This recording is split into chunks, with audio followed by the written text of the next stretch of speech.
Rebonjour à tous et toutes. Nous sommes ensemble pour un nouveau cycle de discussion et de présentation de cet après-midi au Château de Goutelas dans le cadre du festival pluriel Migration et Trajectoire féministe. Et on va à présent vous proposer un plateau baptisé Devenir pont, aide aux migrants, migrantes, féminisme et antiracisme dans la Loire. C'est plus un paysage, une photographie qu'on va vous proposer d'actions de collectifs locaux, régionaux, par rapport aux trajectoires et des migrants, migrantes et des questions de genre. Le plateau en question tient son nom à une phrase d'Angela Davis qu'il est toujours bon de commencer par citer en début d'émission de radio. Les murs renversés deviennent des ponts. Voilà un petit peu le concept global qui va nous permettre de présenter les actions de ni plus ni moins 5 collectifs. Nous avons avec nous Abritois avec Ligerta et Annie, le collectif Accueil avec Grace et Philippe, Asa Aseka avec Sakina, Trace avec Abiba et Giddy Up avec Valérie. Bonjour à tout le monde. Bonjour. Bonjour. Le micro va circuler au fur et à mesure de cette présentation pendant l'heure et demie que nous allons passer ensemble.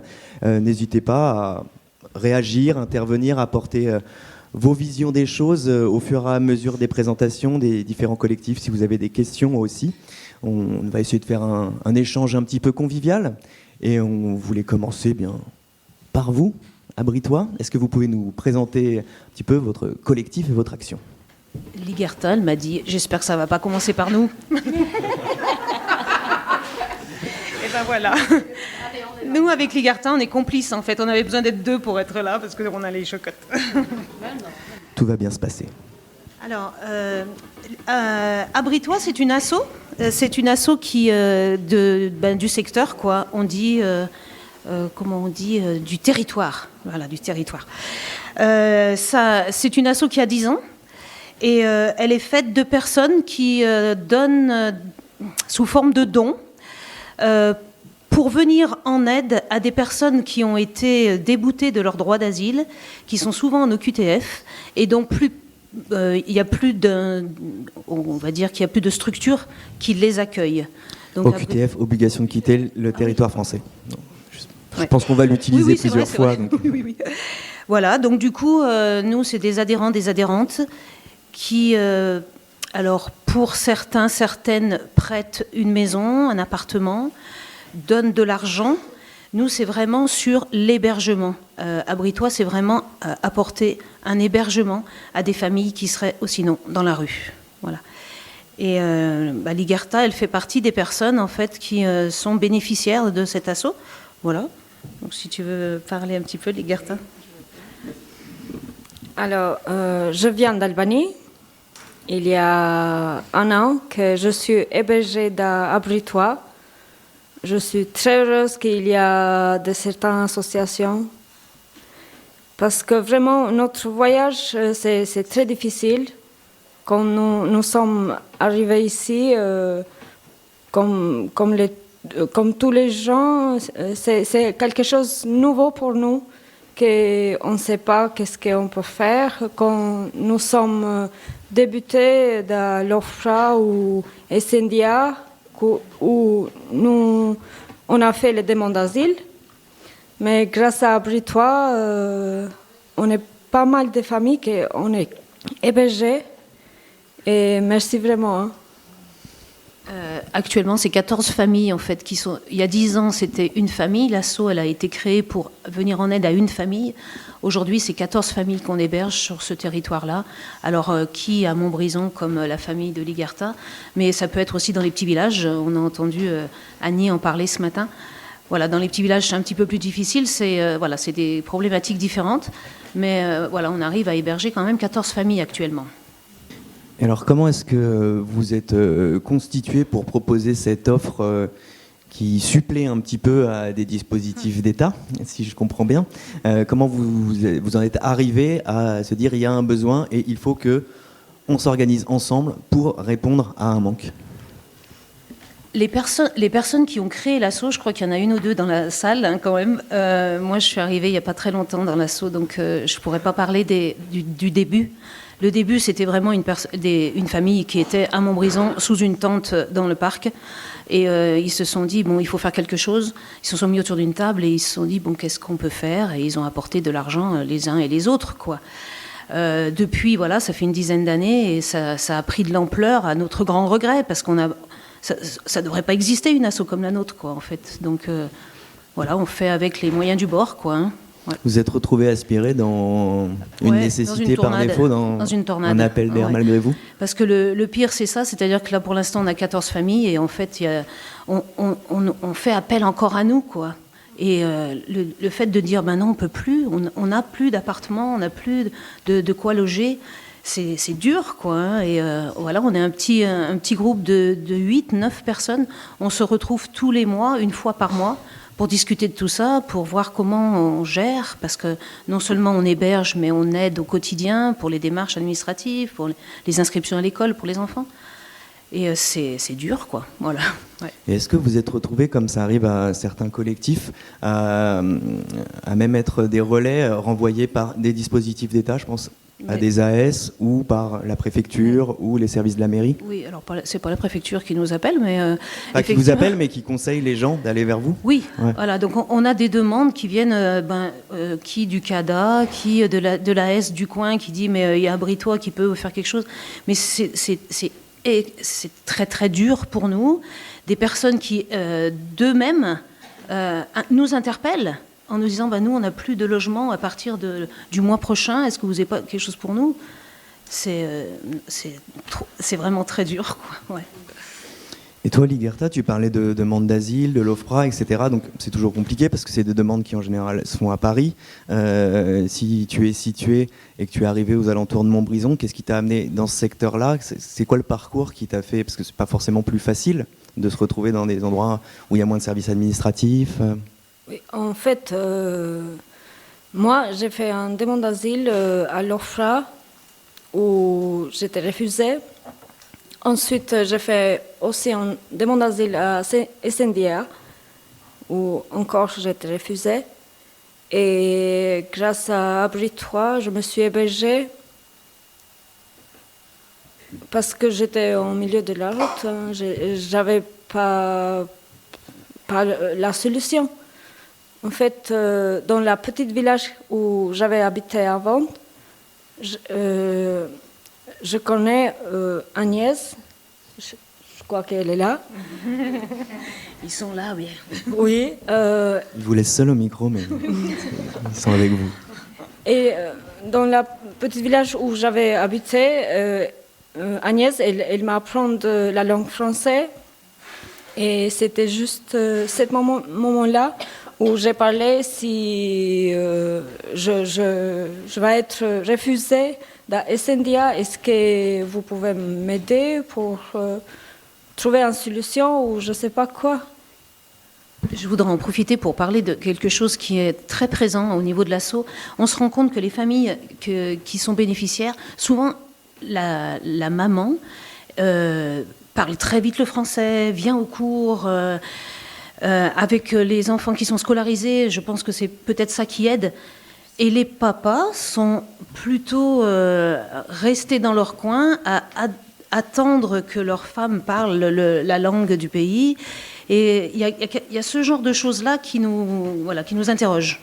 Voilà, qui nous interrogent. Ouais, c'est un peu vrai, hein, malheureusement. Mais en fait, pour moi, c'était plus facile parce qu'autour de moi, il y avait pas mal de personnes et j'aime bien pour être, comme c'est dit, habitué avec les mêmes, le pays où on était. J'aime bien pour parler, pour apprendre la culture, ou les traditions et tout ça. En fait, pour mon mari, parce que je suis mariée et j'ai 3 enfants, pour mon mari, c'est très dur, à son avis, mais je ne comprends pas pourquoi. Franchement, sans langue, c'est très dur pour communiquer avec les autres, pour chercher l'aide ou je ne sais pas quoi. C'est très dur. on est obligé d'apprendre. Ça nous permet, ça nous facilite la vie pour faire les connaissances avec des autres ou je ne sais pas quoi, mais sans langue, c'est rien.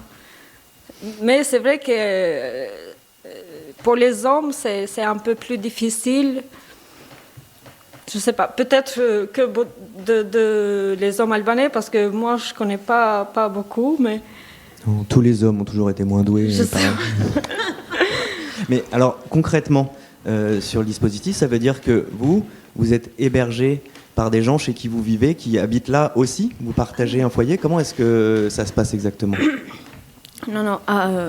Moi, je suis hébergée à Britois il y a 1 an. Et j'habite à Montbrison pour l'instant. Mais avant, j'avais habité dans un petit village, Saïl-Soukouzan.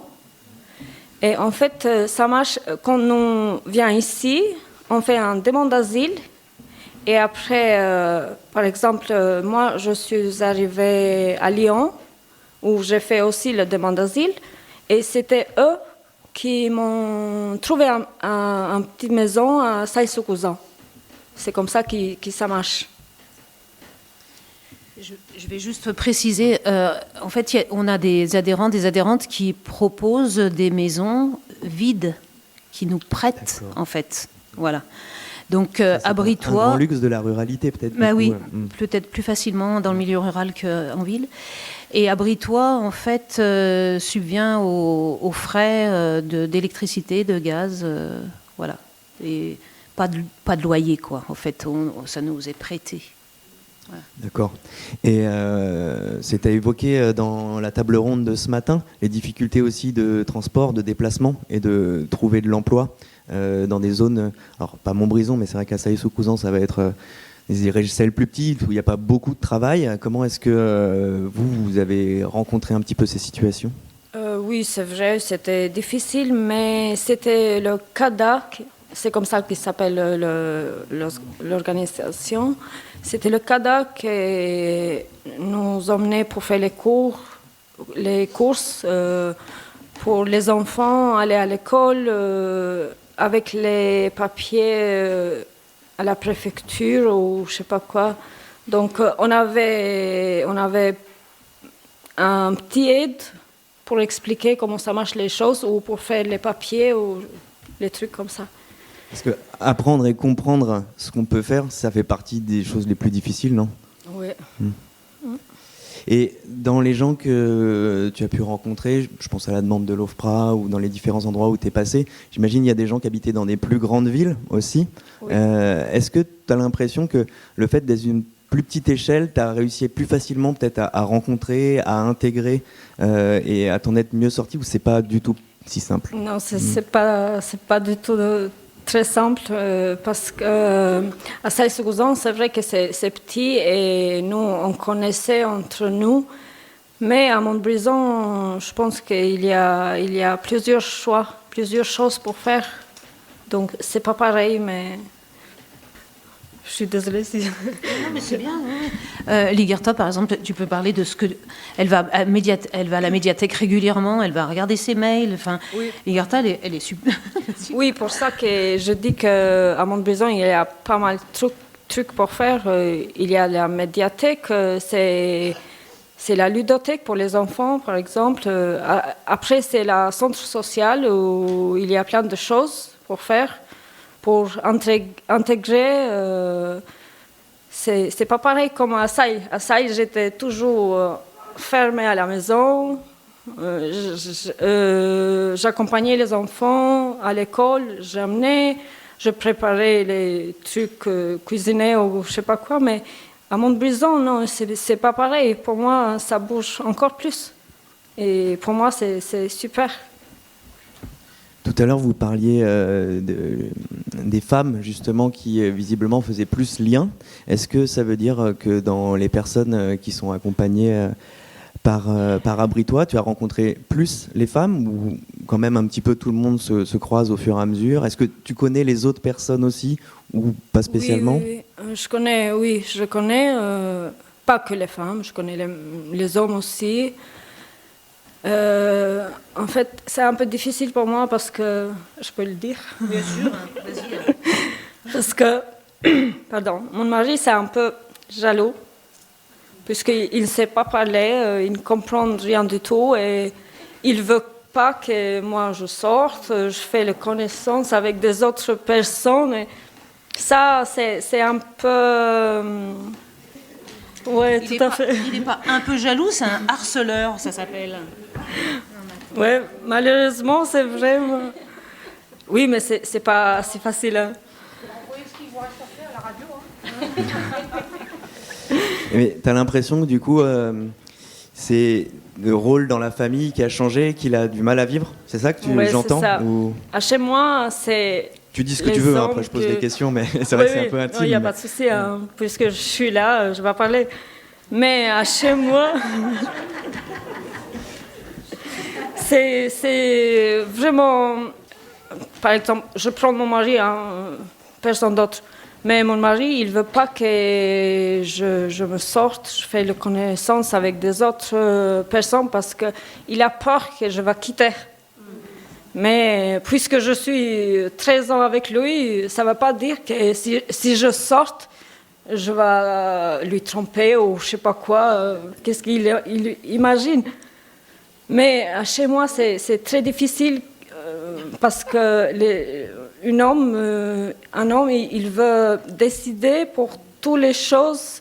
Il veut être... moi, je suis là, et il n'y a pas de femme, pas des enfants, pas, rien du tout. C'est moi qui va dire et c'est moi qui va décider. C'est ça qui ça marche chez moi. Mais ça, c'est pas logique, mais c'est comme ça. On peut rien faire. Si, on peut faire des choses. Ça marche dans plein d'autres... Oui, c'est pour ça que j'ai dit, moi, je connais chez moi, les hommes chez moi. Après, il y a partout. Avant, mais pas maintenant. Hein. Oh, il y en a qui sont encore comme ça. Hein. Ah bon? Je pense que, enfin, ce que tu décris, en fait, c'est voilà, des trucs, juste le patriarcat, en fait. Enfin, dans toutes les cultures, les hommes prétendent pouvoir décider pour leurs femmes et leurs filles. Et moi, ce que je trouve paradoxal, c'est qu'il fait pas l'effort d'apprendre la langue, de se bouger, d'aller à la médiathèque, de faire des choses, mais il veut garder le contrôle quand même. Oui. Alors, il est bien content que tu sois là pour t'occuper de toute la charge mentale, comme on dit, mais voilà, c'est paradoxal de vouloir tout contrôler. Mais j'espère que pas tous les hommes sont comme ça. Hein. Je voulais peut-être venir au nerf de la guerre un peu. Comment est-ce que vous arrivez à financer quand même un petit peu vos activités? S'il y a des prêts gratuits, si je comprends bien, j'imagine qu'il y a quand même des frais, notamment sur toutes les prises en charge de fluides dont vous parliez, et j'imagine d'autres frais que vous devez accumuler. Alors, on a une centaine de personnes qui nous donnent régulièrement de l'argent sous forme de dons, hein, avec une défiscalisation. Il y a certaines mairies qui nous aident, certaines communes. Alors, il y a des affiches qui sont accrochées là-bas. Donc, pour celles et ceux qui sont intéressés à les voir, il y a des paroisses aussi qui subventionnent. Est-ce que j'oublie des choses? Puis on fait aussi des événements régulièrement. Il y a des troupes de théâtre, il y a des chorales qui viennent chanter pour Abritois. Voilà. Donc on fait une soirée et c'est au chapeau et donc tout le bénéfice vient à l'assaut, quoi. Voilà. C'est un dispositif qui est connu du coup à Montbrison et alentour, qui commence à avoir une assise chez les habitants et habitantes. De plus en plus maintenant, il y a même des personnes qui attendent les événements à Abritois. Je viendrai à Abritois et je le donnerai à ce moment-là. Enfin voilà, ça fait 10 ans, donc effectivement, il a fallu un petit peu de temps pour se faire connaître, quoi, sur le territoire. Et vous avez l'impression que vous êtes condamné à grossir? Ça a été la grande discussion parce qu'on a fêté nos 10 ans. On ne savait pas s'il fallait s'en réjouir, en fait. Non, nous, on aimerait que ça s'arrête, quoi, en fait, qu'on n'ait plus besoin, qu'il y ait des institutions qui prennent le relais. Mais voilà où on en est, quoi. Donc non, ça ne va pas s'arrêter tout de suite, puisque les premières personnes sont arrivées en 2013. Voilà, les familles qui sont les plus, comment on va dire, qui ont bénéficié depuis le plus longtemps, c'est 7-8 ans, quoi. Alors qu'au départ, on se disait, on les aide pour 1 ou 2 ans. Et en fait, ça dure. Voilà, il n'y a pas de solution. C'est juste vertigineux, en fait. En termes d'origine géographique, souvent, les migrations suivent un petit peu soit les conflits, les guerres, les crises économiques. 2013, on pense en France beaucoup de gens qui ont traversé la Méditerranée, qui sont arrivés notamment de Tunisie ou d'Égypte. Est-ce que depuis vos 10 ans, vous avez constaté un petit peu qu'il y avait effectivement ces reformulations, remodelages un petit peu des origines, ou c'est beaucoup plus flou? Non, enfin, je sais pas, peut-être que quelqu'un d'autre faudra prendre la parole pour Abritois, mais je pense, enfin, nous, on a toujours à peu près les mêmes personnes, puisqu'en plus, enfin, il y a des familles, ça fait 7 ans qu'elles sont sur le territoire. Enfin, non, je crois pas qu'il y ait un turnover de personnes, en fait, voilà. C'est aussi bien des Albanais, Géorgiens, Arméniens, et puis aussi des Africains. J'en oublie pas, des Bangladais aussi. Enfin bon, un peu de partout, quoi. Peut-être que vous avez des réactions autour de la table ou dans le public par rapport à cette action, si ça vous évoque quelque chose? Moi, j'ai un petit truc à dire. Moi, je veux saluer en fait l'action des collectifs de solidarité, voilà, qui sont dans les territoires. En fait, oui, l'État ne fait pas ce qu'il devrait pour bien accueillir les gens. Et du coup, c'est hyper important, en fait, ce réseau de solidarité qui se tisse autour de familles. Et oui, malheureusement, en fait, pour connaître d'autres structures comme la vôtre en milieu rural, oui, en fait, au départ, on aide une famille au coup par coup. Et puis en fait, on se retrouve à la suivre pendant toute la durée des procédures et ça prend un temps fou. Et du coup, on finit par suivre les gens sur 10, 15 ans. Donc bravo. Pour rebondir, j'allais dire, ce qui est intéressant dans votre exemple, mais tu en parleras aussi avec ta collègue, c'est que on a souvent l'image du milieu rural comme étant un milieu réfractaire, fermé, qui refuse d'accueillir les migrants. Et là, c'est un beau contre-exemple qui vaut le coup d'être publicisé, ou je ne sais pas comment on peut dire, parce que voilà, partout où il y a de l'humanité, il y a encore de l'intelligence. Moi, je me demandais par rapport à ce que tu disais, Habiba. C'est vrai qu'ici, autour de la table, je pense que tout le monde va se sentir concerné, j'imagine, et se retrouver dans le fait de mettre en place des actions qui devraient être menées à un niveau au-dessus, de pallier à des manques systémiques et des déficits des marges publiques. Et en même temps, il y a, c'est vrai, un grand débat aussi dans le fait de se dire c'est aussi important que ce soit des habitants, habitantes, citoyens, citoyennes qui prennent en charge ce genre de choses. Est-ce que vous avez des réactions? Est-ce que vous trouvez ça préférable que ça vienne d'au-dessus, ou finalement est-ce que le fait que ça vienne d'en bas, ça fait quand même sens parce que c'est pas fait de la même manière? Les deux, mon capitaine.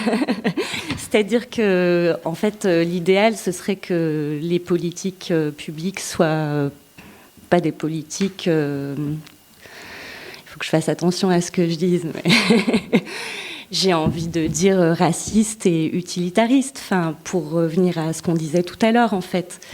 La liberté de circulation, c'est inscrit dans les textes internationaux, en fait. Il faut juste bien se redire ça, en fait.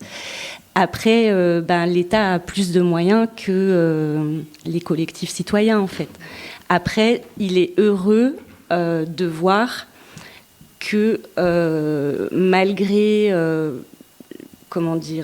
les discours médiatiques, les discours politiciens, la solidarité et l'hospitalité, elle existe, en fait. Et je pense que c'est un enjeu d'humanité, en fait, et du coup, on fait avec, je dis on, la société civile fait avec les moyens qu'elle a, autant que faire se peut, mais c'est pour reprendre ce que Pinar disait, on persiste en fait. Enfin, même si voilà, les financements publics, on en a parlé tout à l'heure, ils sont fléchés. Si on a un discours un peu critique, on n'a plus d'argent. Mais voilà, la solidarité, l'engagement individuel et des collectifs, je trouve que c'est heureux de le constater, en fait. Pardon, excuse-moi. Je pense qu'on aimerait toutes que nos actions n'aient plus lieu d'être, en fait. Je crois qu'on peut constater dans l'histoire de l'humanité qu'en fait, peut-être, elles auront toujours place dans nos histoires. Et qu'après, oui, l'engagement citoyen, c'est une chose, c'est important. Comme le disait Leïla ce matin, l'État met aussi en place des règles qui sont impossibles à appliquer, voire qu'il n'applique pas lui-même. Et du coup, ça laisse peser la charge de ces actions sur le bénévolat, le militantisme, qui peut être aussi une charge mentale très importante. Et je crois qu'on ne parle pas aussi assez de l'usure militante, qui fait que ça détruit aussi des travaux qui sont mis en place depuis des années, et qui pose la question de comment est-ce qu'on fait pour continuer à militer, comment est-ce qu'on fait pour continuer à aider et à porter nos actions toutes et toutes, j'ai dit, hein, c'est ça que j'ai dit, toutes et toutes. Parce qu'il y a aussi des femmes, énormément de femmes, qui travaillent dans ce qu'on appelle le care, dans le bénévolat. C'est prendre soin des autres. Alors, c'est aussi un stéréotype de genre qui est transmis, mais qui est réel, en fait. Et comment est-ce que on continue sans moyens, en autosupport, avec des baisses de subventions, à mener nos actions alors sur le territoire, parce que moi je suis pas une politique, mais sur le territoire, et c'est ça qui compte en fait. Voilà. Et ça pose cette question-là de mettre la charge de ces défaillances d'État sur l'humanité du bénévole et du citoyen et de la citoyenne. Voilà. Philippe. Je crois pouvoir dire des associations comme Abritois dans la Loire. Ils hébergent, je crois, 700 personnes. Je pense que c'est un chiffre crédible. À peu près 700 personnes. Et le drame, c'est que, il me semble que Annie pourrait en témoigner, c'est-à-dire que ces personnes qui sont souvent des demandeurs d'asile déboutés attendent pour demander une régularisation, parce que les gens n'ont pas le choix. Il n'est pas question que les gens rentrent dans leur pays, ça on le sait tous, mais c'est toujours... voilà. Donc les gens attendent la régularisation. Toujours ce fameux attendre. Hein, attendre. Qui est un mot-clé de la journée, on dirait. Et donc les places ne se libèrent pas, et les associations ne peuvent pas se gonfler de plus en plus, quoi. Tout le monde a des limites. Et donc, le drame, c'est que notre société, ou l'État français, je ne sais pas comment dire, mais n'assume pas ses engagements, ses responsabilités. C'est-à-dire que de plus en plus, il y a des gens des femmes avec des enfants qui dorment dehors. Et on n'a plus de solution. Au niveau associatif, on n'y arrive plus. C'est-à-dire qu'on est complètement dépassé. Et puis la question se pose. Dernièrement, il y a eu une caisse départementale, un parent collectif départemental, et on a décidé de ne pas donner suite à cette caisse parce que on ne pouvait plus. C'est-à-dire que c'était les pouvoirs publics ou les institutions publiques qui demandaient à être prises en charge par cette caisse. Donc ça, je m'exprime bien, voilà. Et donc c'est des situations aberrantes et puis qui nous questionnent, nous, en tant qu'acteurs de ces choses, parce qu'on se dit, l'État se désengage et nous, qu'est-ce qu'on fait ? De toute façon, nous, on n'a pas les moyens de faire plus. Enfin, voilà, quelque chose comme ça. Il y a quelque chose qui s'ancre dans le dur. C'est vrai que moi, je pensais juste à un exemple que j'ai envie de partager, ce qui me marque en ce moment. Depuis quelques temps, à Saint-Étienne, il y a, sous le viaduc de Carnot, un couple qui s'est installé avec vraiment une espèce d'appartement virtuel, avec un tankerville, le balai qui est toujours à la même place, des canapés, le lit, une espèce de vue sur leur intérieur qui est marqué comme quelque chose de genre maintenant c'est ici notre appartement, et qui est quand même effectivement quelque chose qui s'ancre et qui est presque, enfin, qui est quand même assez dur à regarder tout en étant assez surprenant aussi. Donc, le 115 dispositif départemental, dernièrement, j'ai entendu qu'il pouvait répondre à 5% des appels enfin, c'est des chiffres qu'on a à la semaine, et voilà, ils répondent 5% des demandes. Les autres, ils sont dehors, voilà. Et on voit qu'en fait, il y a beaucoup d'acteurs et d'actrices qui essayent de prendre le relais. Moi, je pense notamment à 2 écoles à Saint-Étienne, qui ont des familles avec des enfants qui dorment dehors, qui mobilisent les pouvoirs publics, que ce soit au niveau de la ville ou au niveau de la préfecture. Et les réponses qui sont faites, c'est « on n'a pas de solution ». Alors qu'on a des enfants qui dorment dehors. Et là, c'est des instituteurs et des institutrices qui débordent de leurs fonctions, en fait, très clairement, pour gérer ces familles en situation extrême, et qui portent cette charge mentale aussi, parce qu'ils sont en premier front, en fait. Voilà. Et alors, c'est l'école Chappe et l'école... Voilà, Gaspard Monge, voilà. Moi, je voudrais saluer les instituteurs et les institutrices qui, entre guillemets, s'usent moralement, voilà, là-dessus. Et juste pour information, il y a 13 000 logements vides à Saint-Étienne. Donc quand on nous dit qu'on ne sait pas comment faire... Il n'y a pas de solution. Ça fait un peu sourire. Ou pas vraiment. On va continuer à... Ah, vas-y. Juste, moi j'aurais un propos un peu nuancé. Alors c'est bien de faire appel à la citoyenneté, à la solidarité, c'est bien. Ça devrait être un plus, pas un moins.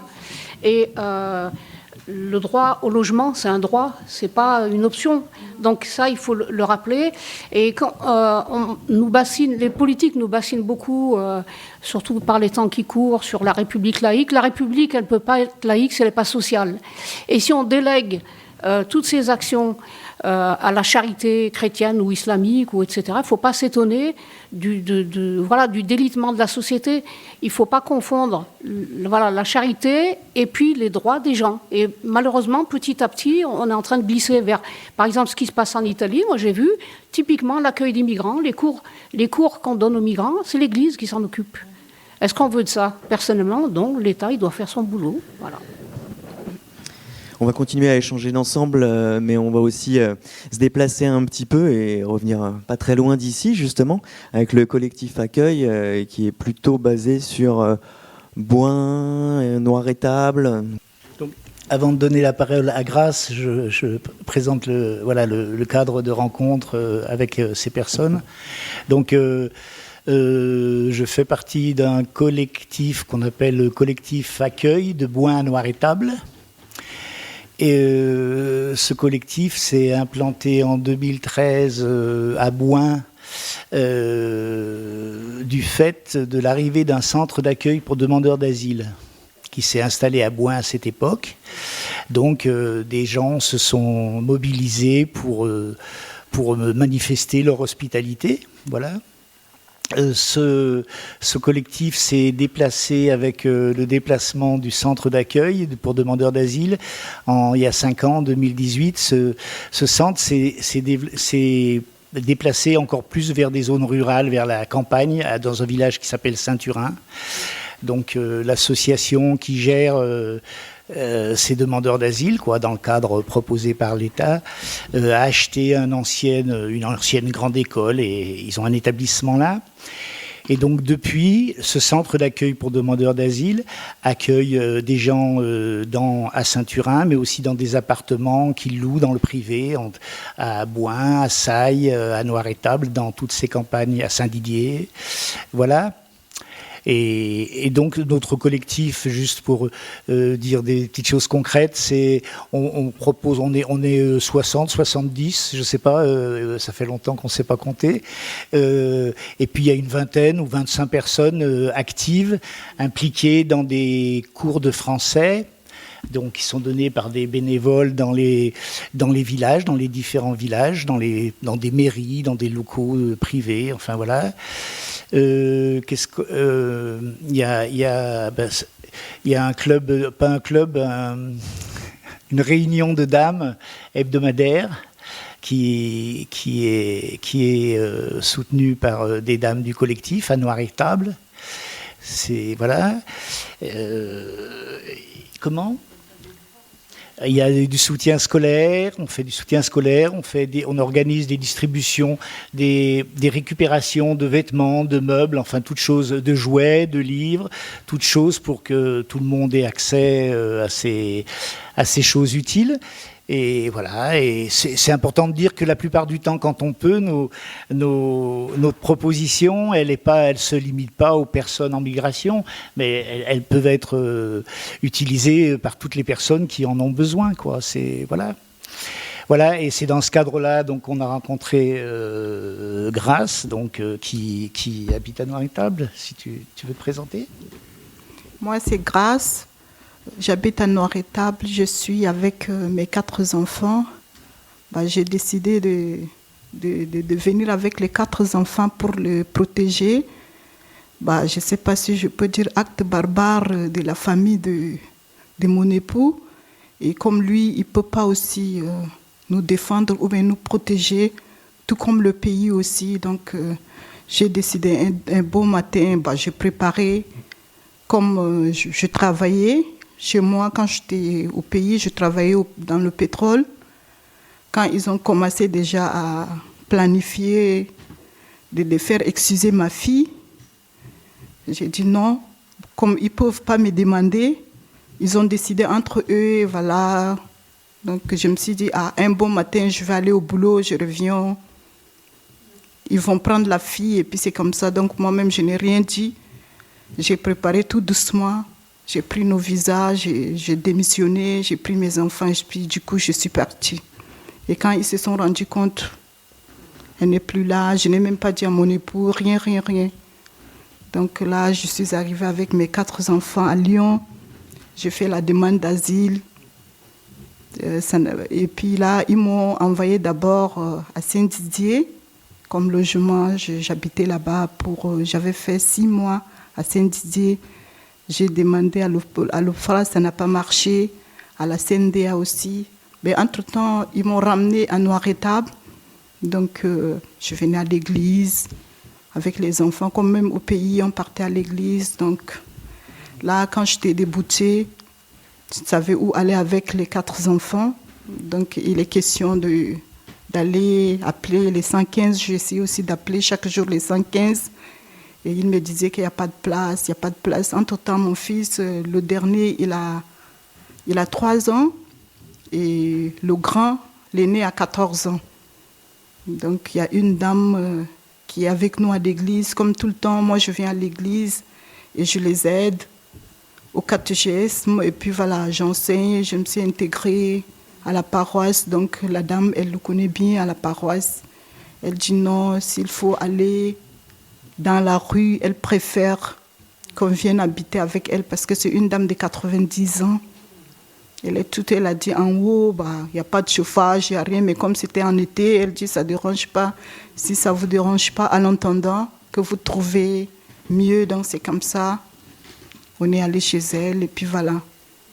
Est-ce que c'est indiscret de te demander de quel pays tu es parti? Du Tchad. Du Tchad, ouais, okay. Du Tchad. Et depuis combien de temps tu es arrivé en France, du coup? Depuis 2021. Ok. Il t'a fallu 2 ans donc pour trouver un petit peu un début de repère, mais toujours pas de débouché administratif. Non. J'ai essayé, à noir et table, tu peux rien faire. Quand tu viens pour te demander du boulot, même si, comme il n'y a pas beaucoup d'associations pour aller faire le bénévolat, donc il n'y a rien à faire. Soit on vient juste pour faire le tricot. Mais moi, je vois comme à l'église, il y a beaucoup de choses à faire. Donc je viens à la maison de retraite, je les aide pour célébrer la messe à la maison de retraite. J'enseigne les enfants au caté, et puis voilà. C'est comme ça que je me suis intégrée avec les enfants. Donc on est là. Alors, moi j'ai envie de dire, c'est vrai que c'est pas du tout atypique, ces CADA qui se retrouvent dans des zones quand même très éloignées des grandes villes, où il y a une nécessité d'avoir un véhicule pour les déplacements, où il y a beaucoup d'éléments de la vie quotidienne qui sont plus compliqués, surtout en situation de précarité, quand on arrive, qu'on ne parle pas encore très bien la langue, qu'on n'a pas les repères, etc. Est-ce que dans votre collectif, vous avez peut-être été en lien avec... parce que c'est pas rare non plus qu'il y ait des collectifs de villages un petit peu autour de ces CADA en zone rurale, avec d'autres expériences un peu similaires ou... Mais je pense que, comme le décrit Grace, c'est vrai que les personnes, en dehors de leurs activités, on va dire, ou pour lesquelles elles sont accompagnées par les travailleurs sociaux, elles n'ont pas de contact en dehors du CADA. Il y a l'école, donc les enfants, c'est un peu... le lien, on va dire, avec la population. Mais c'est vrai qu'un des rôles, une des missions que s'est donné le collectif, c'est quand même justement, à travers ces cours de français, alors il y a des gens qui l'exercent différemment, suivant... moi, je suis pas professeur de français, mais je donne des cours de français, et je pense avant tout un espace de socialisation, de rencontre, de partage, de plaisir quelquefois, voilà. Et on apprend aussi le français, mais donc c'est notre aspiration, c'est quand même de donner un peu, d'accueillir ces gens, quoi, qu'ils soient accueillis comme c'est notre première chose, c'est accueillir ces gens comme nos nouveaux voisins. Voilà. Et c'est vrai que le CADA ne se donne pas les moyens, les CADA ne se donnent pas les moyens, ils les ont pas ou ils se les donnent pas, j'en sais rien. Mais en tout cas de donner d'ouvrir ces gens sur l'extérieur, quoi. Voilà. Comment ? Sur une vie sociale, sur une vie... Voilà. Non, ils sont là pour faire leurs papiers, pour soigner les enfants, pour emmener les enfants à l'école, voilà. Mais ils n'ont pas d'autres... voilà, c'est à eux de créer, avec nous, de créer des choses, quoi, voilà. Donc il y a plein de choses à faire, on a besoin de plein d'idées et plein d'énergie nouvelle, voilà. Si vous voulez bien, juste... Ouais. Faire le micro, parce que c'est quand même enregistré pour diffusion. Nous ne vous entendrons pas à la radio. On ratera votre intervention. Je répète, mais la moindre des choses, de la part des CADA, ce serait de donner des cours de français. Parce que les bénévoles fassent... moi, je fais aussi partie du collectif. Qu'on fasse des trucs le mercredi avec les gosses, qu'on fasse des cours de tricot, des machins, des trucs. Ça, c'est très sympa. Et puis, on connaît aussi des gens extraordinaires. Ça fait du bien à tout le monde. Mais qu'il n'y ait pas de cours français donnés par les gens du CADA, c'est inadmissible. On ne peut pas leur demander de s'intégrer et c'est des bénévoles qui vont donner des cours de français. On marche sur la tête complètement. Donc dans l'accueil par les CADA, dans le cadre, il n'est pas prévu. L'apprentissage de la langue fait partie de la formation. Et les demandeurs d'asile n'ont pas accès à la formation. Non mais c'est pas... je pense pas que c'est une bonne chose, mais en tout cas, c'est ce qui justifie le fait qu'en dehors du milieu associatif, le CADA ne dispense pas et n'organise pas de cours de français, alors qu'on demande à ces gens, dès qu'ils sortent, de parler français, et voilà. Mais c'est une manière de faire le tri, de demander un niveau de la langue d'arrivée, alors même qu'on refuse de former les personnes. C'est clairement une manière de réduire un petit peu l'entonnoir. Moi, j'avais une idée qui m'est venue en écoutant vos deux récits. C'est que finalement, tout à l'heure, on parlait de la place des femmes dans ce que ça fait à la migration, mais la place des enfants dans ce qu'a fait à la migration et dans le lien, finalement, qui se trouve. J'ai l'impression que vos deux exemples, c'est venu aussi par eux que vous avez rencontrés et que vous avez trouvé un petit peu et déroulé un petit peu des rencontres, non? Exactement. Alors, les enfants, ils n'ont pas plein de soucis dans la tête. Du coup, ils sont intégrés très vite. Par exemple, mes filles, ils sont enregistrés au scout de la France, de la Montbrison, pardon. Ils sont plein d'activités avec l'école. Ils font les sorties avec l'école. Ils sont bien intégrés et je suis heureuse pour ça. Pour moi, avec mes enfants, je ne veux pas trop impliquer cette histoire dans la tête des enfants. Donc, j'essaie de créer autre environnement. Je dis, on est loin, on oublie tout ce qu'on a laissé, on oublie tout. Donc, il faut qu'on parte de l'avant. Donc, je les pousse. Il y a certaines qui font les activités sportives. Ils sont là, donc je vois qu'ils travaillent bien à l'école et tout ça. Donc, ils sont bien intégrés. Ma fille, la petite fille, elle sait parce que sa belle famille a dit, donc elle me dit, maman, moi je vais travailler à l'école, je vais être juriste pour aller juger ceux qui veulent faire des choses, des actes barbares aux femmes, aux filles, tout ça. Là. Donc elle dit, elle se donne vraiment pour réussir. Il et elle se rendent compte des difficultés? Bah oui, des fois, quelquefois, surtout là où on habite. Là où au début, quand on était arrivé, c'était pas ça, parce qu'on a une grande maison avec. Ils disent, maman, on va rester ici. Je dis, non, on reste, on oublie tout.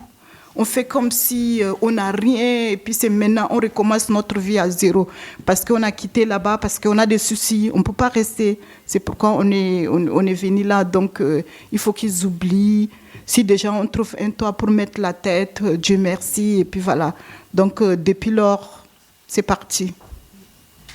Ouais, bravo.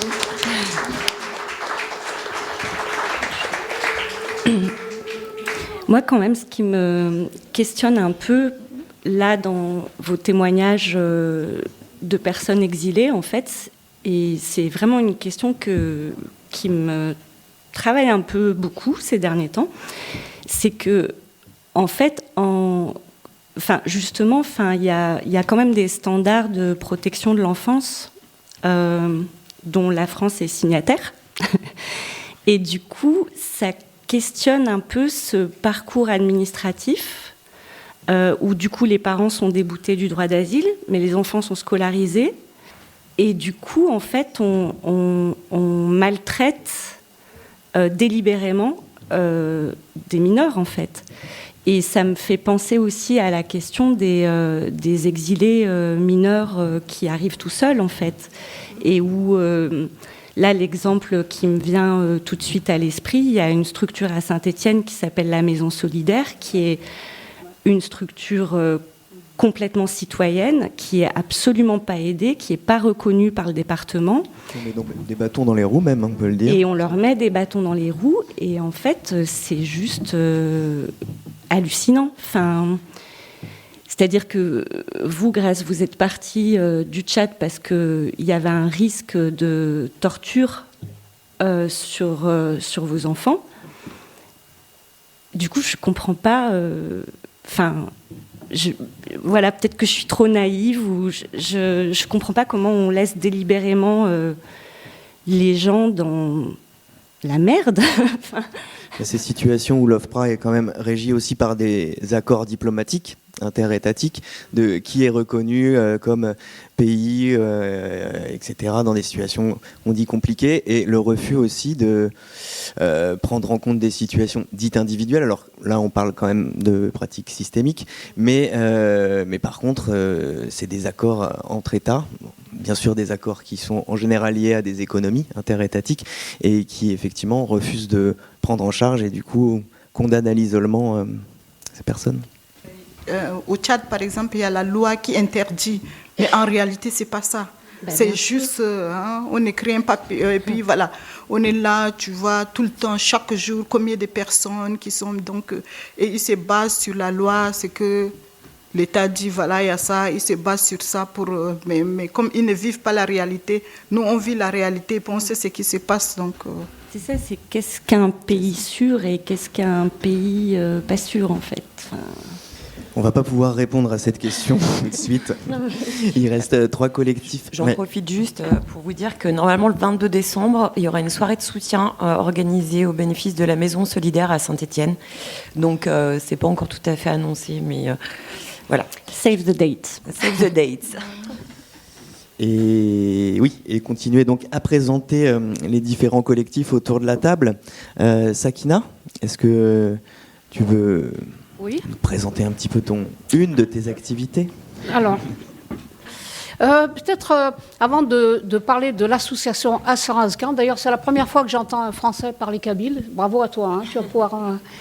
Donc Assarazkan c'est un mot kabyle. Les Kabyles font partie de la communauté amazigh, berbère, j'y reviendrai tout à l'heure.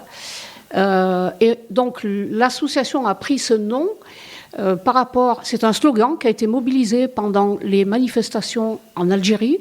Donc vous vous souvenez, il y a eu pendant des semaines et des semaines des millions d'Algériens qui sont descendus dans la rue contre le 4e mandat du président sortant pour réclamer la démocratie et les droits de l'homme. Et donc Assarazkan, ça veut dire aujourd'hui et demain. Donc aujourd'hui on est ici et demain on sera encore là pour nous bagarrer avec vous tous sur les questions d'égalité, de lutte contre les discriminations, contre le racisme aussi. Peut-être, je sens qu'après le repas, c'est un peu difficile. Juste un petit test. Il y en a combien parmi vous, vous levez la main, qui connaissent Simone de Beauvoir? Waouh. Ouais. Auditeurs, auditrices, vous ne voyez pas, mais ça fait pas mal de monde quand même. Gisèle Halimi. Ah oui. Pareil, on est bien. Alors, on va faire le truc inverse. Il y en a combien parmi vous qui peuvent me citer le nom d'une Africaine anticolonialiste qui a résidé en France ou qui a milité en France? Waouh. Bravo. Alors là, vous ne voyez pas, mais... Bravo. Non, mais je fais le test avant que vous, j'ai eu 0. Hein. Vous inquiétez pas. C'est très intéressant. C'est très intéressant parce que vous voyez...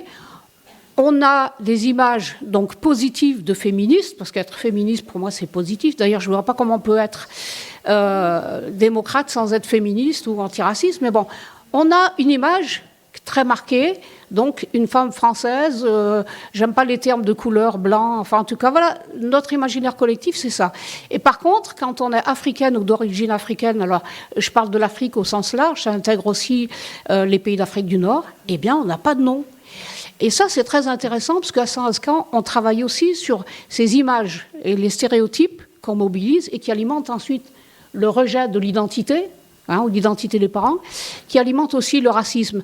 Donc, le fait qu'on n'ait pas d'image positive de femmes qui soient entrées en résistance ou anticolonialistes ou féministes, on a en contrepartie, ce que je disais ce matin, beaucoup de femmes qui sont perçues comme des victimes. Et les victimes, on les plaint, on a envie de les aider, on n'a pas envie d'être une victime. Donc ça, c'est important. Alors, Assarazkan s'est créé, c'est une petite asso qui s'est créée il y a 1 an maintenant, et qui a en son sein, alors c'est assez intéressant, parce qu'on a à la fois des femmes en situation d'analphabétisme, alors je ne sais pas pourquoi on dit, moi je dis analphabète, et puis c'est plus simple, ou illettrés, des personnes précaires, mais on a aussi des classes moyennes, des enseignants, des ingénieurs, on a des gens au chômage, voilà. Donc c'est un mélange assez intéressant, parce que du coup on retrouve là-dedans toutes les grandes questions sociétales, à savoir cette société à double vitesse qu'on finit par ignorer les uns les autres, aussi parce qu'on est dans des systèmes qui font que, si on lutte pour le féminisme, si on est féministe, on est dans une association féministe. Si on lutte contre le racisme, on est dans une association antiraciste. Si on est intéressé par la question des migrants, c'est encore une autre association. Et en fait, toute ma vie, dans mon parcours de militante, c'est ce que j'ai vécu, c'est-à-dire chaque fois il fallait être sélectif et choisir une priorité, un objet de lutte. Donc c'est soit le racisme, soit le sexisme, mais pas les deux. Et même dans les associations de quartiers populaires, où on trouve tout ça, c'est un concentré des quartiers populaires, c'est un concentré des questions sociétales. Même dans les quartiers populaires, eh bien, on avait donc soit les violences policières, soit les femmes battues, soit etc., etc. Sans compter ce que je disais tout à l'heure, c'est-à-dire des choses qui nous échappent aussi, ce sont les fabrications institutionnelles de la précarité, de la discrimination. Et par exemple, le fait que aujourd'hui, je prends l'exemple de Saint-Scarpe puisqu'on en discute régulièrement, si vous voulez faire un atelier couscous merguez avec des femmes de quartier, vous êtes financé, il n'y a pas de problème. Si vous voulez faire la danse du ventre, vous êtes financé, il n'y a pas de problème. Par contre, si vous dites Fatiha, certes, elle est analphabète, mais elle a entendu parler d'un grand sociologue français qui s'appelle Abdelmalek Sayad, dont une partie de la famille est à Saint-Étienne. Abdelmalek Sayad, c'est intéressant parce qu'il a à la fois émigré d'un village en Kabylie, milieu rural, et il a bossé avec un grand maître de la sociologie française, Pierre Bourdieu, Collège de France, etc. Donc, voilà. Eh bien, vous dites, nous, ça nous intéresse. Certes, parmi nous, il y a des personnes analphabètes, mais elles se disent, tiens, c'est qui ce type-là? En plus, on a dans la famille Sayad, il y en a plein à Saint-Étienne et on ne le connaît même pas. Eh bien, on organise un séminaire, un colloque pour mettre à disposition du grand public les travaux de Sayad sur l'immigration, sur toutes les questions dont on a parlé ce matin. Eh bien, il n'y a pas d'argent. On nous dit, oui, mais c'est un truc d'intello. C'est un truc, ça n'intéresse personne. À l'issue de la journée, donc on a rempli, la salle était comble, on a fait un petit concert après, on a fait une petite enquête interne. On a eu 30% des participants qui étaient universitaires, certains sont présents ici, 30%, ou des étudiants en sociaux. 70% étaient soit en situation d'analphabétisme, ou avaient fait le collège ou le lycée. C'est parlant, ça. Ça veut dire que les savoirs académiques ne doivent pas s'opposer aux savoirs populaires, et que peut-être que je n'ai pas fait d'études, peut-être que je suis maçon, peut-être que je suis analphabète, mais j'ai un cerveau. Et ces grandes questions, elles m'intéressent aussi. Et ce n'est pas normal que dans les dispositifs publics et les politiques publiques, on va plutôt financer les gens qui parlent à la place de vous. Un exemple très, très concret, c'est la lutte contre les discriminations. C'est incroyable. En 2003, quand j'ai été embauchée spécifiquement sur la région Rhône-Alpes, sur ce dispositif de politique publique, d'ailleurs, on nous a un peu forcé la main, nous les Français, hein. C'est l'Europe qui nous a dit « mettez-vous au boulot », parce que vous êtes le seul pays où cette question n'est pas prise en compte en termes de politique publique. Eh bien, on a vu les mêmes organisations qui nous parlaient d'intégration des populations immigrées hier. Eh bien, tout d'un coup, elles étaient toutes spécialistes en lutte contre les discriminations. Et puis ensuite, on a vu arriver la vague de spécialistes de la lutte contre la radicalisation. Ça, c'est encore un autre sujet. Donc, notre asso, elle s'est constituée à partir de ça. Et on dit quand même, c'est pas logique de se traîner ce boulet de la victimisation permanente avec des constructions parmi nous. Alors, pourquoi je reviens à Saint-Scarpe, parmi nous, il y en a qui sont d'origine algérienne. Pourquoi? Parce que Saint-Étienne a une très forte communauté algérienne et l'immense majorité de la communauté algérienne qui a immigré en France, d'ailleurs on ne devrait même pas dire immigré, parce qu'à l'époque, par exemple, mes parents étaient français, musulmans, puisqu'ils étaient la catégorie indigène, ils étaient colonisés, et donc on les a fait venir, mon père, pour travailler au fond de la mine, comme beaucoup d'autres. Donc on retrouve cette immigration massive qui est donc berbérophone, kabyle, et on se retrouve catégorisé dans les dispositifs publics comme les Arabes, voire aujourd'hui les musulmans. On a vu glisser le racisme anti-arabe des années 80-90. Maintenant, c'est le racisme anti-musulman. Et puis, les associations elles-mêmes, les militants eux-mêmes, ont emprunté cette doxa, alors que la majorité des musulmans ne sont pas arabes à travers le monde. 200 millions d'Indonésiens, ils ne sont pas arabes. On a en France des musulmans qui ne sont pas arabes, qui sont français. Il y a des arabes qui ne sont pas musulmans. On a des libres penseurs, on a des Kurdes, des Turcs, des Sénégalais, etc. Mais la catégorie arabe et musulman, elle est, j'allais dire, c'est presque une identité obligatoire. Et le comble... d'ailleurs un des carcans aussi des Kabyles et des Berbères qui justement ont une relation compliquée. Oui. Alors le comble aussi des politiques publiques et puis du regard médiatique, il faut bien le dire, c'est de considérer que les gens des quartiers populaires, dont nous sommes aussi, ils sont d'une certaine manière responsables de la politique du ghetto. Alors on l'a vu sous Valls, c'était très flagrant, mais c'est en train de s'empirer puisqu'on nous parle du repli communautaire, du communautarisme, voire du séparatisme. Moi, je sais pas, j'ai circulé partout en France, j'ai jamais vu de gens qui réclamaient de vivre en République autonome dans les quartiers populaires. Jamais. Bon, j'attends toujours, hein, voilà. Mais donc, c'est d'une grande violence. On parle de la violence physique, mais la violence symbolique qui consiste à dire, toi, tel que tu es, tu n'existes pas. Tu vas te conformer à l'image que les institutions et les médias ont de toi et rendre responsables les habitants des quartiers populaires de la ghettoisation et de la politique de peuplement. Donc aujourd'hui, si vous dites, il y a une association de femmes africaines qui se mobilise pour faire du soutien scolaire, on dit non, il faut qu'il y ait un peu plus de Français chez elles. D'ailleurs, il y en a peut-être plein. Je me rappelle d'un dossier que j'avais eu à défendre. C'est une association de Montrénaud. Ils faisaient du foot. Ils étaient tous nés à Montrénaud. Et il a fallu se battre avec les services préfectoraux, parce qu'on m'a dit, mais quand même, Madame Bacca, vous êtes pour le communautarisme, vous comprenez, il faut qu'il y ait un peu plus de Français. J'ai dit, mais comment ils font? En fait, parce qu'il y avait Farid, Mohamed, etc. Et vous voyez comment... Donc, quand on renvoie ça à des jeunes, c'est extrêmement violent. Il n'y a qu'à faire, comme disait Darmanin, je vois que tu as sa photo, là, t'es une adepte, là, de Rachida Dati, qui lui disait, pourquoi votre fille s'appelle Zora? Non, c'est Zemmour qui disait, c'est inadmissible qu'elle s'appelle Zora. Vous vous rendez compte jusqu'où ça va? Donc, toutes ces questions, nous, on essaie de les attraper très, très modestement, en faisant la promotion de valeurs universelles. Et si, en l'occurrence, les Kurdes ou les Berbères ou les Occitans veulent défendre une identité, c'est pas contre les autres, c'est pour dire moi je suis comme ça, moi je suis je suis homosexuel ou je suis une femme ou je suis noire ou j'ai le droit d'être qui je suis et c'est pas à l'État ni aux autres de définir qui je suis. Et on est dans ce dilemme permanent, ce qui fait qu'on voit bien parmi nous, il y en a qui ont honte de dire moi je suis d'origine malienne et je mange comme ci comme ça, parce qu'il faut rentrer dans la tuyauterie. Et je suis désolée, mais quand on est noir, on ne peut pas devenir blanc. C'est juste impossible. Donc voilà, c'est toutes ces questions sociétales.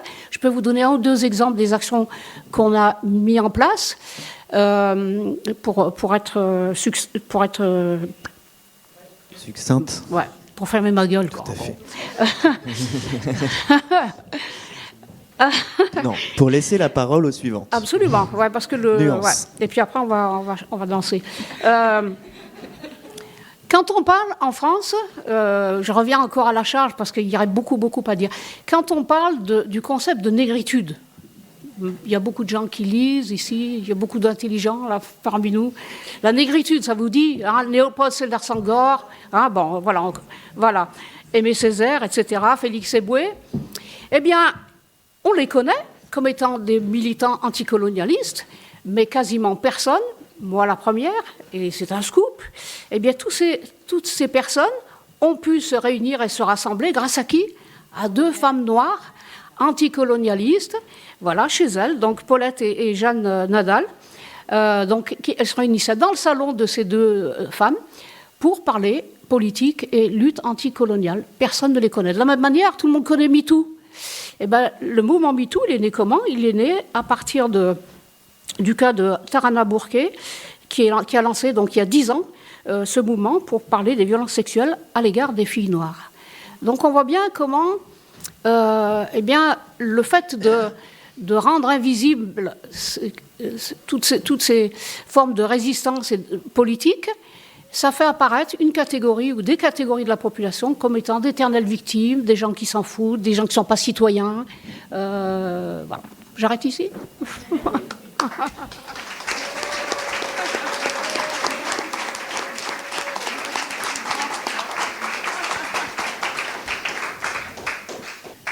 Habiba, maintenant, tu vas nous présenter un petit peu Trace. Oui, rapidement. Même si je pense que pas mal de gens connaissent ici, mais...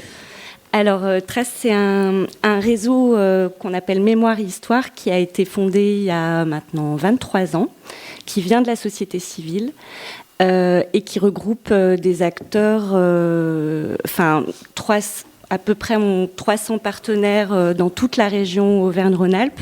Donc c'est important parce que c'est un réseau régional. Et c'est un réseau qui regroupe à la fois des acteurs et des équipements culturels. Le château de Gouttelaff fait partie du réseau Trace, entre autres. Radio Dio, et bien d'autres, je ne vais pas tous les citer, il y en a 300, vous imaginez.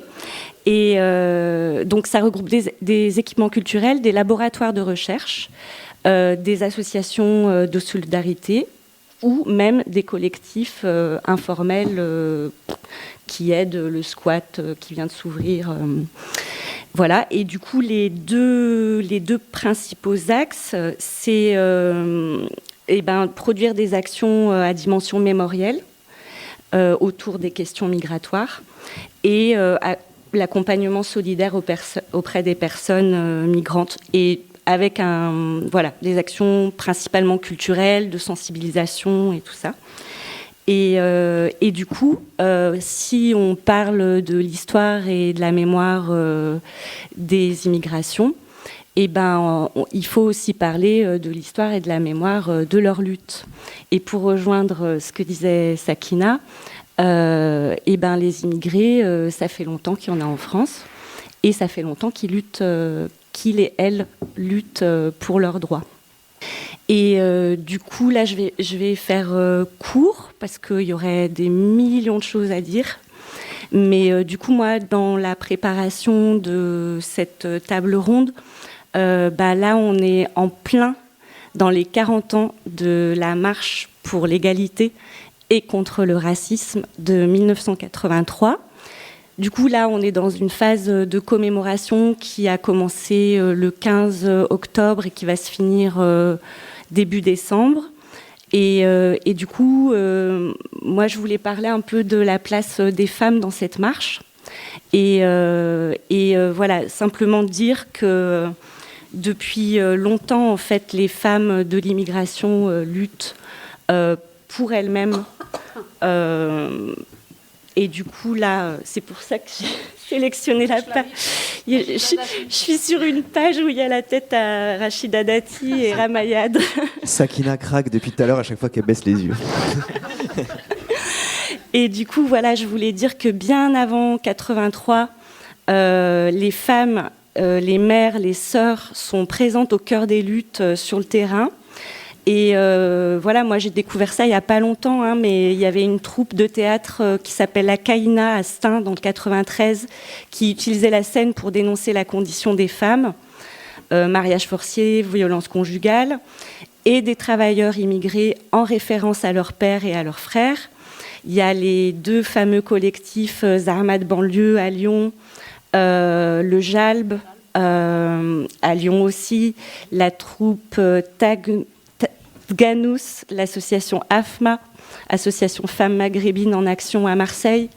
Et donc, ce sont des femmes qui se sont levées pour mener à bien des luttes contre les violences policières notamment, lorsque leurs frères, leurs pères, leurs proches en ont été victimes et en sont encore victimes malheureusement. Et ce sont aussi elles qui ont géré des associations qui se sont créées après 81, parce qu'après 81, il y a eu le droit d'association pour les personnes immigrées en France, et qui ont fait aussi des émissions de radio.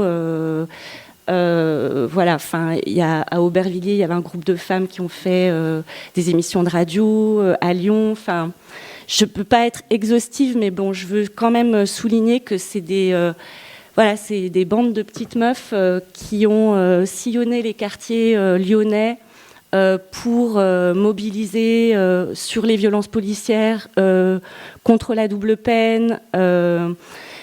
Et voilà, et du coup, je trouve que c'est important à dire, parce qu'on a tendance à penser que les femmes immigrées sont victimes de leurs frères ou de leur père ou de je ne sais quoi.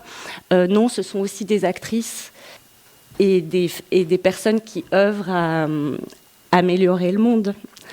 Et du coup, pour faire un pont avec aujourd'hui, vu que les murs renversés font des ponts. Deviens donc pont.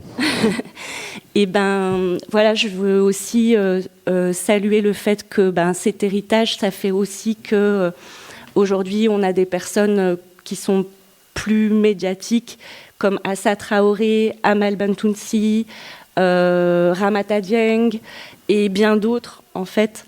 et ouais, ce que je voulais dire, pardon, je suis un peu émue, et puis comme il faut faire court, je me dis que si je parle plus vite, je vais arriver à en dire plus, mais ça va pas marcher. Ça marche pas comme ça. Oui, ce que je voulais dire aussi, c'est que là, moi, du coup, j'ai un peu été à plusieurs projections, colloques autour de la mémoire de la marche.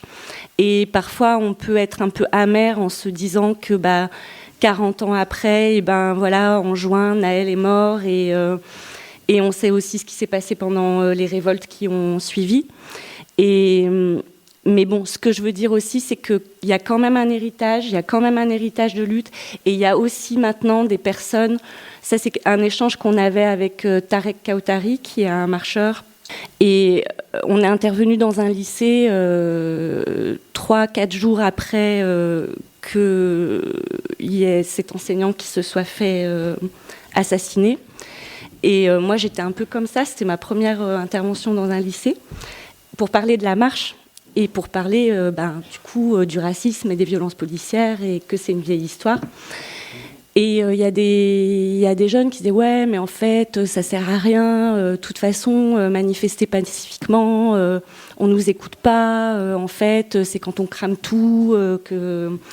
Et puis en fait, on a lancé la discussion. Et on leur a dit, mais si, en fait, il y a des choses qui ont changé.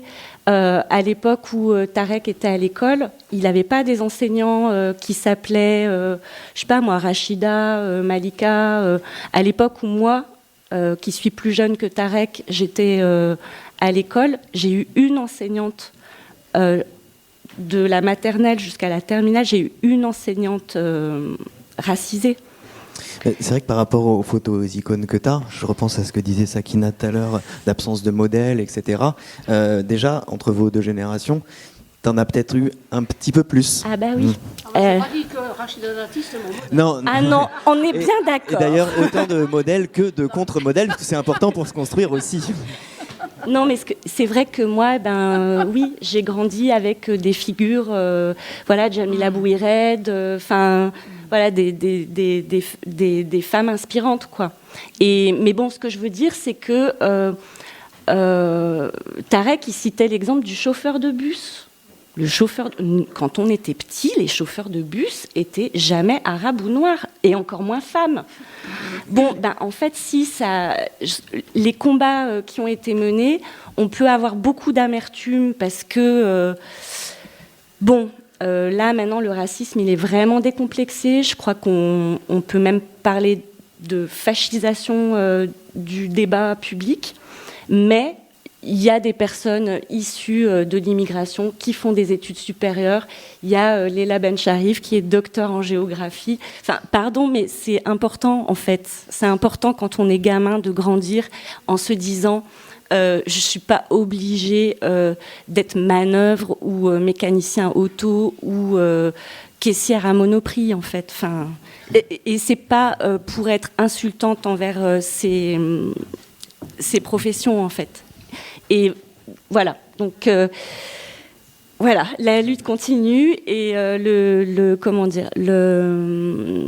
chemin est long, mais je trouve que les moments comme ça, ça redonne des forces. Et du coup, je tiens vraiment à remercier le château de Goutla pour ces rencontres qui redonnent de la force et de la joie. Et du coup, on sera moins docile pour le pouvoir. Bravo le château.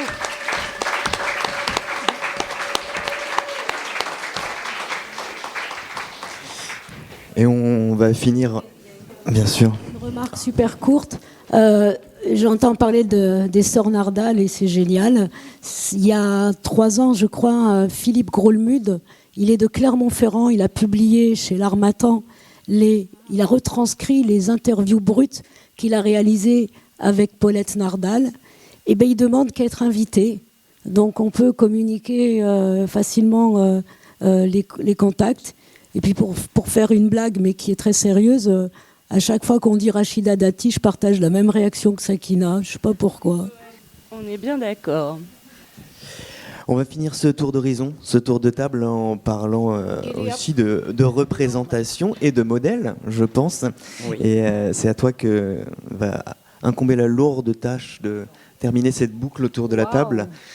Après une petite intervention publique, bien entendu. Désolé Valérie. Je voudrais juste signaler, parce que j'ai entendu un remerciement à Goutla, je pose le problème, l'identité de l'inconscient collectif, un endroit qui a cassé les codes entre les ouvriers, les intellectuels, qui aujourd'hui casse à nouveau les codes. Et je crois qu'une histoire, l'histoire de la Loire et du Forêt, moi j'avais 5 ans quand Duke Ellington est venu au château de Goutla, je lui ai offert un bouquet de fleurs jaunes. J'étais une toute petite fille à l'époque. Et je crois, aujourd'hui je guéris les femmes violées, je suis thérapeute. Et je crois que notre identité de militants sur un territoire marque aussi l'histoire d'un lieu, et l'histoire d'un lieu qui un jour a dépassé les codes, eh bien, en garde trace dans l'inconscient collectif pour vous porter aujourd'hui dans cette démarche plurielle à laquelle j'ai immensément de joie d'être là pour vous entendre.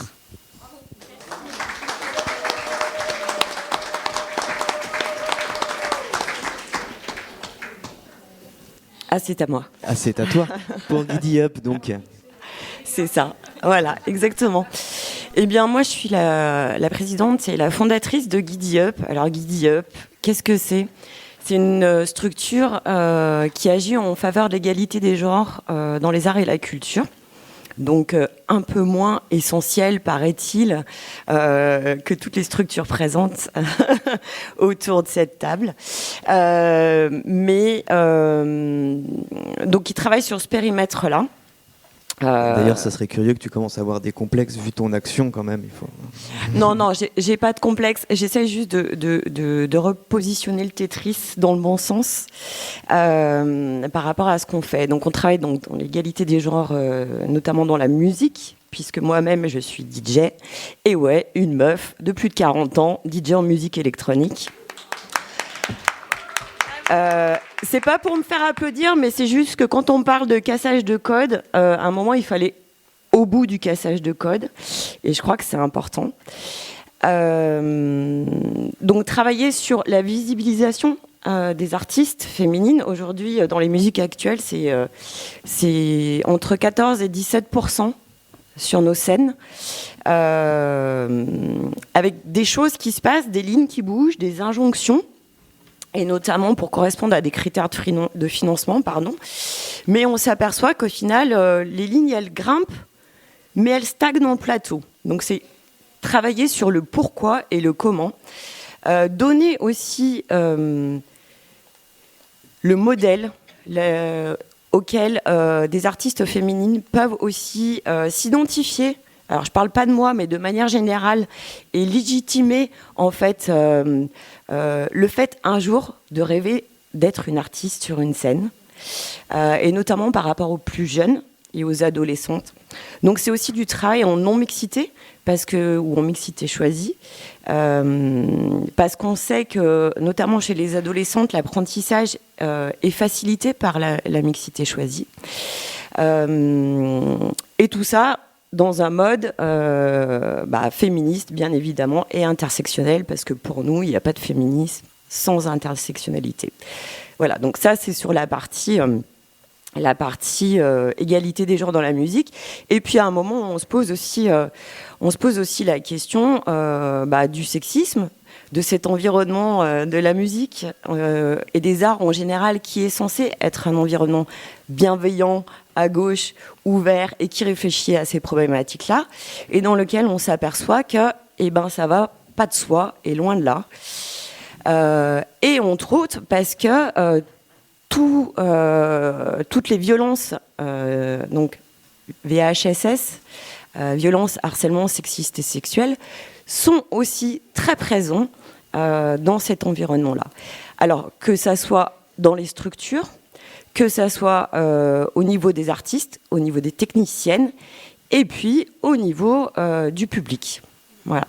Donc, on a aussi ce périmètre où on lutte contre ces VSS, on va dire dans le milieu festif, mais qui n'est pas qu'un milieu festif, parce que ça paraît un peu léger de dire ça comme ça, mais il y a beaucoup de choses qui se jouent dans ces moments-là. Voilà. C'est vrai que c'est quand même toujours curieux de rappeler, ça surprend souvent les gens, que finalement en termes de parité homme-femme, le milieu de la musique est le plus bas pourcentage de représentation de tous les milieux professionnels confondus. Ouais, tout à fait. C'est quand même pas rien. Et j'imagine que Stax, tu le retrouves souvent dans toutes les médiations que vous faites, tous les accompagnements. On le retrouve souvent, et vous-même, je crois qu'à Radio Dio, dans le projet Furiana, pour trouver des artistes féminines. C'est pas nous qui avons fait la prog. Hein, voilà. Furiana. Non, mais je veux dire, sur la compile, on en parlait avec Lionel l'autre jour, où en fait, effectivement, on a du mal à trouver. En fait, c'est pas qu'elles n'existent pas, c'est juste que leur travail n'est pas visibilisé, qu'il reste et toujours ce truc de bonhomme, où on soutient entre bonhommes et où on se promeut entre bonhommes, et qu'à un moment, c'est important aussi qu'à des postes de pouvoir, parce que c'est ça, il y ait des femmes, que ce soit sur des directrices, de labels, des productrices, des directrices de salles, des programmatrices, pour qu'on aille chercher plus loin que ce qui est visible. Ou qu'on arrête juste de faire un réseau non mixte, mec tacite, qui fonctionne comme ça, sans même, ou en faisant semblant de ne pas en avoir conscience. Oui, alors parce que faire semblant de ne pas en avoir conscience, c'est un peu comme ton mari tout à l'heure, c'est aussi la façon de se mettre des pots de saucisson, de se cacher derrière des choses en fait. Voilà.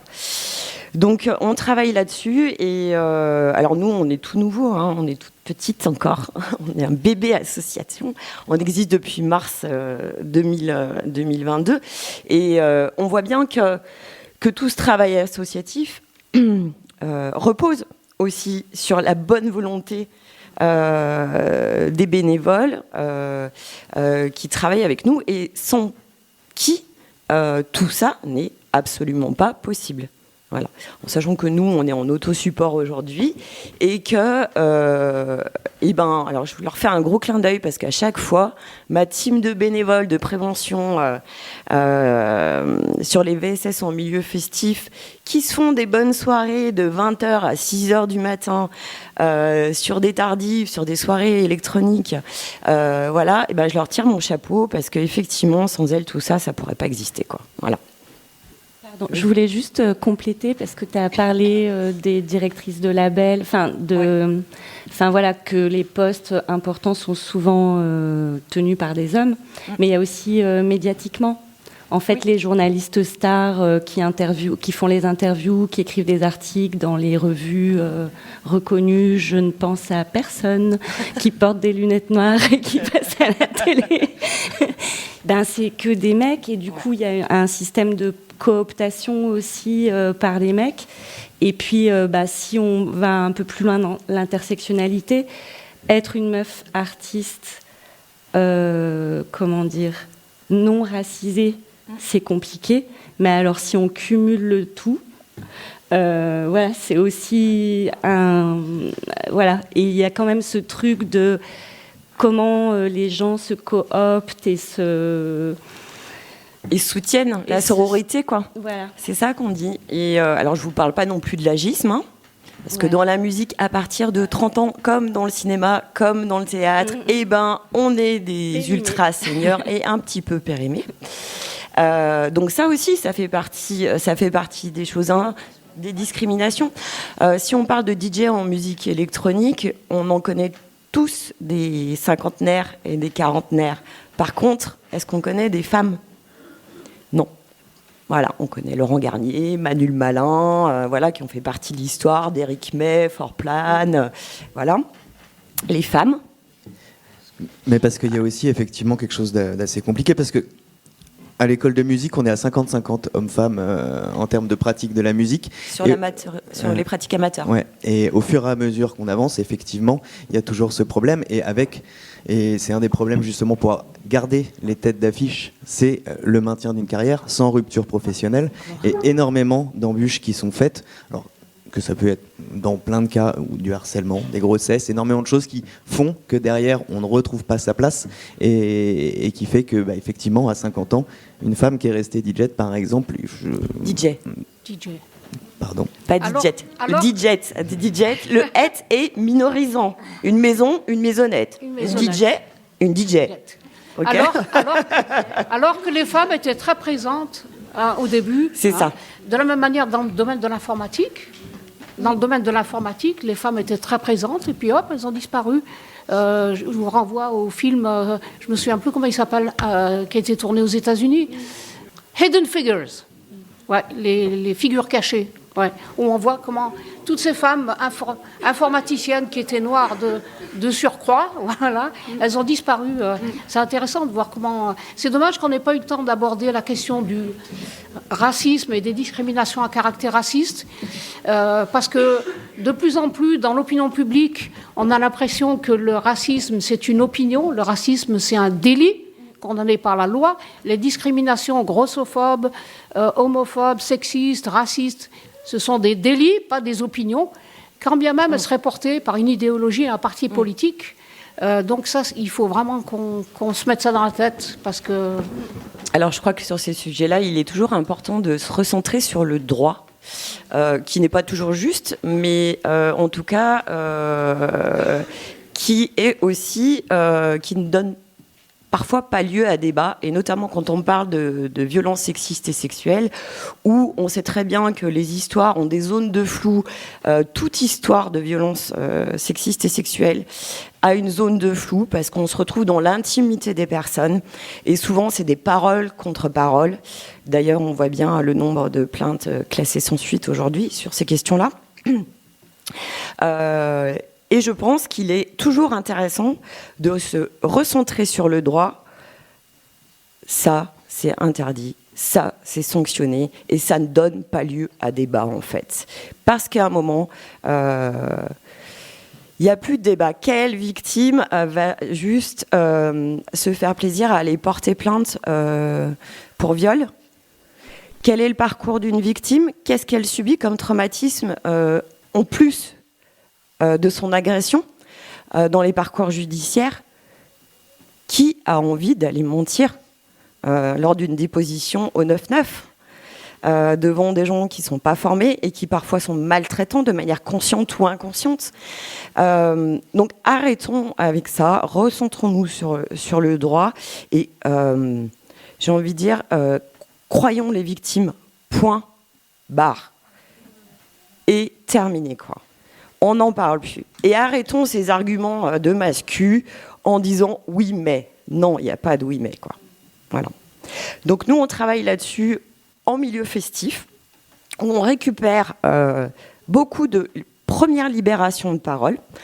Alors notre rôle n'est pas, on m'a dit accompagner les victimes, c'est pas bien, mais on n'est pas là pour gérer la suite du trauma, mais d'orienter sur des structures professionnelles du territoire, et notamment je passe à des structures comme Espace, qui est aussi présent à Montbrison et à Saint-Étienne, qui sont des partenaires. Mais notre rôle, c'est de récupérer cette première libération de parole. Pourquoi elle se fait dans les milieux festifs ? Il y a différents éléments, dont effectivement la prise de produits psychoactifs qui libèrent des choses. Et puis, parce que dans le milieu festif, quand on vient nous voir, on est anonyme. On est anonyme et si on ne veut pas nous revoir, on ne nous reverra jamais. Et du coup, ça facilite aussi cette première libération de parole. Et nous, notre rôle ici, elle est de prendre ce moment, de l'écouter, de l'accueillir et de l'orienter. En tout cas, de donner la possibilité à ces personnes de soigner leur traumatisme. Voilà. Voilà pourquoi le milieu festif. Et en milieu festif, on fait un boulot qui, au final, n'est pas forcément le nôtre. On travaille sur l'éducation sexuelle, de l'éducation à la vie affective, parce qu'on s'aperçoit aussi des manquements dans l'éducation nationale sur ces côtés-là. Donc en fait, on est un peu le réceptacle et la sensibilisation et la prévention et l'éducation dans ces milieux-là qui paraissent un petit peu légers et très très fun. Voilà. Merci à toi. Et merci à tout le monde autour de cette table, donc Valérie, Abiba, Sakina, Philippe, Grace, Annie et Ligerta, d'avoir partagé un petit peu tous vos bouts de solidarité. Merci à vous.